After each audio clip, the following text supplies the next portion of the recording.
सैनिकों को तुम्हारे साथियों के बारे में पता चल गया। अब तुम उनके पास जा सकते हो। अगर तुम्हें हमारी मदद की जरूरत पड़े तो तुम इस बर्ड विसल को बजाना। वो बर्ड विसल निक के गले में डाल देते हैं। टॉम और उसके साथी लूना रोसा को आखिरी बार अलविदा कहकर आगे बढ़ गए। रास्ते में उन्हें विल्सन और उसके साथी मिले, पर टॉम को लगता है कि वो ट्रेन में सफर करने वाले यात्री हैं। विल्सन कहता है कि शाइन कबीले के लोगों ने ट्रेन पर हमला कर दिया, पर हम वहाँ से बचकर निकल गए। अब दूसरे यात्री एकदम सही सलामत है। अगर तुम उनसे मिलना चाहो तो हमारे साथ आ सकते हो। टॉम और उसके साथी बिना कुछ सोचे विल्सन के साथ चले गए। रास्ते में उन्हें फॉरेस्ट गार्ड्स मिलते हैं, जिससे विल्सन घबरा गया, पर फॉरेस्ट गार्ड्स को उनकी असलियत पता नहीं चलती और चुपचाप वहाँ से निकल जाते हैं। विल्सन एक बड़ी चट्टान को हटवाकर दरवाजा खुलवाता है, जिसके पीछे एक बहुत बड़ी खदान थी। ट्रेन में सफर कर रहा हर यात्री उस खदान में काम कर रहा था। विल्सन टॉम और उसके साथियों को भी काम पर लगाने का हुक्म देता है। एक डाकू निक के बारे में पूछता है। विल्सन उसे मारने के लिए कह रहा था, पर मेरी उसे रोक देती है। वो कहती है कि मैं निक की व्हील चेयर पर पानी रखकर सब लोगों को पानी पिलाऊंगी, तुम्हें इसे मारने की जरूरत नहीं। विल्सन डाकू से कहता है कि अभी के लिए इसे जिंदा छोड़ दो, लेकिन अगर ये काम ना कर सके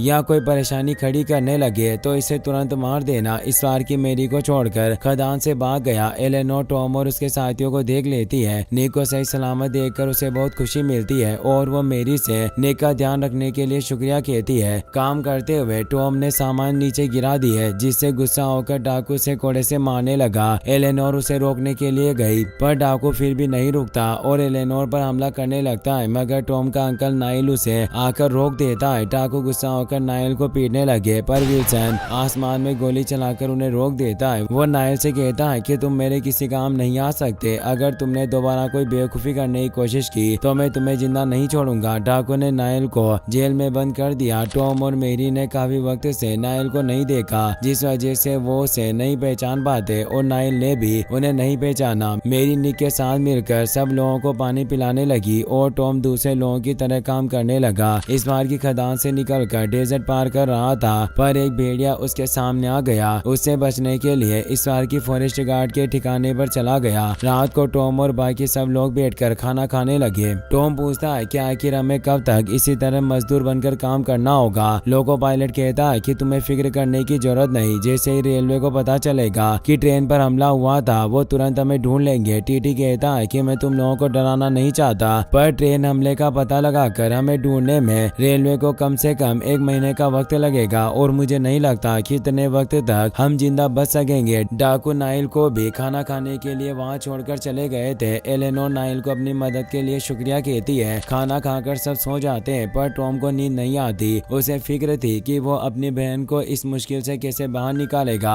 मेरी की भी नींद खुल जाती है। वो समझ गई थी कि टॉम परेशान है। वो उससे बात करके उसे शांत करने की कोशिश करती है, पर टॉम उसकी बात नहीं सुनता। वो कहता है कि मैंने सोचा कि मैं तुम्हें सही सलामत अंकल नाइन के पास ले जाऊंगा, पर सब गड़बड़ हो गई। मुझे समझ नहीं आ रहा कि अब हम क्या करेंगे। यहाँ तक कि हमने निक को भी मुसीबत में डाल दिया। मेरी कहती है कि तुम्हें ज्यादा फिक्र करने की जरूरत नहीं। मैं और निक तुमसे प्यार करते हैं। हमें पूरा भरोसा है कि तुम सब ठीक कर दोगे। टॉम खुश होकर मेरी को गले लगाता है। अगले दिन सब अपने काम पर लग गए। अचानक एक पत्थर नाइल के ऊपर गिरने लगा, पर एलेनोर ने उसे बचा लिया, जिससे नाइल और एलेनोर एक दूसरे को पसंद करने लगे। लोगों को पानी पिलाते हुए मेरी को वहाँ ग्रीन बेरीज मिलती है, जिसकी वजह से शाइन कबीले में उसका पेट खराब हुआ था। एक डाकू मेरी को टावर पर पानी ले जाने के लिए कहता है, मगर निक के साथ टावर पर नहीं जाया जा सकता था। इसीलिए टॉम निक को नाइल के पास छोड़कर मेरी के साथ टावर पर पानी पिलाने के लिए चला गया। विल्सन अपने साथी से कहता है कि इस हफ्ते हमें खदान में बहुत सोना मिला।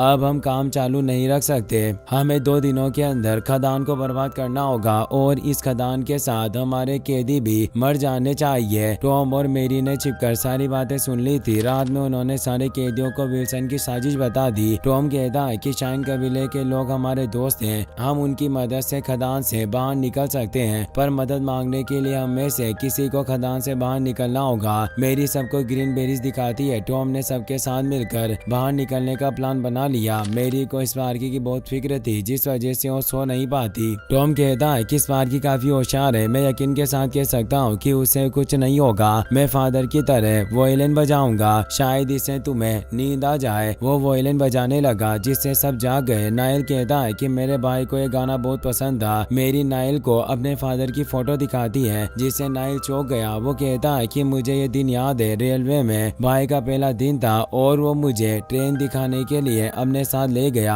टॉम और मेरी समझ जाती है कि नाइल उनका अंकल है। तीनों एक दूसरे से मिलकर बहुत खुश थे। नाइल कहता है कि मैं तुम दोनों को लेने के लिए न्यूयॉर्क सिटी आ रहा था, पर डाकुओं ने ट्रेन पर हमला करके मुझे कैद कर लिया। टॉम और मेरी खुश होकर नाइल को गले लगाते हैं। अगले दिन मेरी पानी में ग्रीन बेरीज मिलाकर डाकुओं को पानी पिलाती है, जिससे सभी डाकुओं का पेट खराब हो गया और वो बाथरूम में चले गए। मौके का फायदा उठाकर टॉम और मेरी निक को लेकर ट्रॉली में बैठ गए। विल्सन ने उन्हें देख लिया और कुछ डाकुओं को उनके पीछे लगाया। टॉम की ट्रॉली का एक पहिया निकल जाता है, पर वो निक की व्हील चेयर की मदद से ट्रॉली को गिरने नहीं देता। एक डाकू टॉम की ट्रॉली में आने लगता है, मगर नाइल ने पीछे से आकर उसे रोक दिया। दूसरा डाकू नाइल को पीटकर टॉम पर गोली चलाने लगता है, पर नाइल उसे भी रोक देता है। टॉम लीवर की मदद से अपनी ट्रॉली का ट्रैक बदल लेता है और नाइल दोबारा लीवर खींच देता है, जिससे डाकू की ट्रॉली दूसरे ट्रैक पर चली जाती है और टॉम सुरक्षित वहां से निकल गया। डाकू ने नाइल के साथ बाकी कैदियों को जेल में बंद कर दिया। निक बर्ड विसल बजाकर शाइन कबीले के लोगों को बुलाने की कोशिश करता है, पर वो डेजर्ट के बीच में थे, जिस वजह से शाइन विसल नहीं सुन पाते।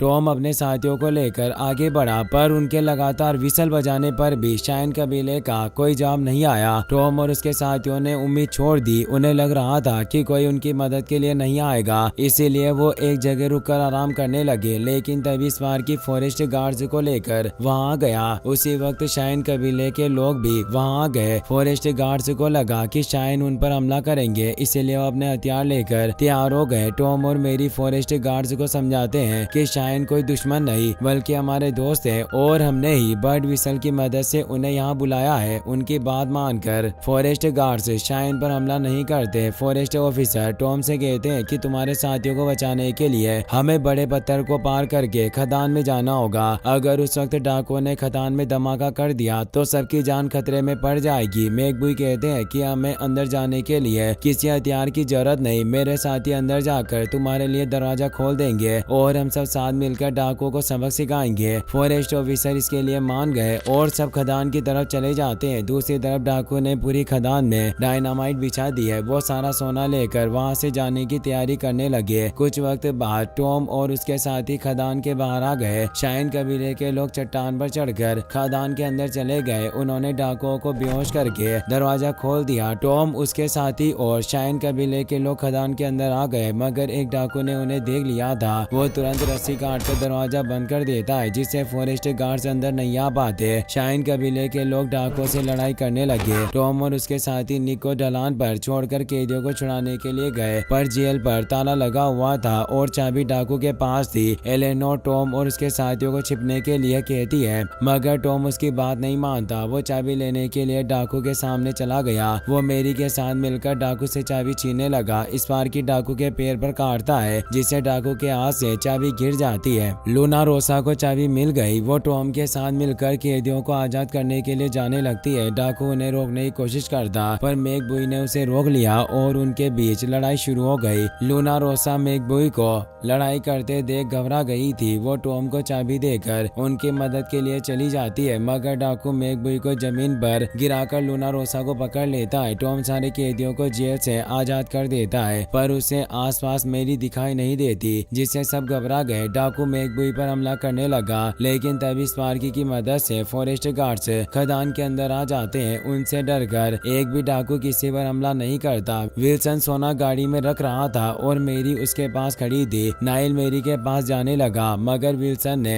मेरी को पकड़कर उसके सर पर बंदूक तान दी। वो कहता है कि अगर तुमने करीब आने की कोशिश की तो मैं इस बच्चे को जिंदा नहीं छोड़ूंगा। निक को बहुत गुस्सा आता है। वो ढलान पर था। वो अपने शरीर को आगे पीछे करने लगा, जिससे व्हील चेयर ढलान से खिसक कर नीचे चली गई और वो विल्सन से टकराकर जमीन पर गिर गया। विल्सन भी नीचे गिर गया, पर उसे कुछ नहीं होता। वो अपनी बंदूक लेकर उठने लगता है, लेकिन सोने के बड़े बैग उसके ऊपर गिर गए, जिससे वो बेहोश हो गया। ढलान से गिरने की वजह से निक भी बेहोश हो गया था। मेरी और नाइल उसे उठाने की कोशिश करते हैं, पर उसे होश नहीं आता। निक को एक सपना आता है जिसमें एक बफेलो उसके सामने खड़ी थी। निक उसे छूने की कोशिश करता है, पर अपना हाथ आगे नहीं बढ़ा पाता। उसे मेरी की बात याद आती है। उसने कहा था कि जिंदगी में चाहे कुछ भी हो जाए, पर हमें कभी हार नहीं माननी चाहिए। निक अपना हाथ आगे बढ़ाकर बफेलो को छूता है जिससे उसका सपना टूट गया और उसे होश आ गया। उसे होश में देखकर सब खुश हो गए। मैक बॉय निक से कहते हैं कि भले ही तुम बोल नहीं सकते पर तुम्हारा दिल बहुत बड़ा है, तुम एक बफेलो किड हो। सब दोबारा अपनी ट्रेन में बैठने के लिए तैयार थे। नाइल टॉम और मेरी से कहता है कि मैं एलेनोर के साथ अपना परिवार बनाना चाहता हूँ। अगर तुम्हें कोई परेशानी ना हो तो हम निक को भी अपने परिवार में शामिल करेंगे। इससे टॉम और मेरी बहुत खुश होते हैं। एलेनोर निक से पूछती है कि क्या तुम हमारे परिवार का हिस्सा बनने के लिए तैयार हो। निक इमोशनल होकर हंसने लगा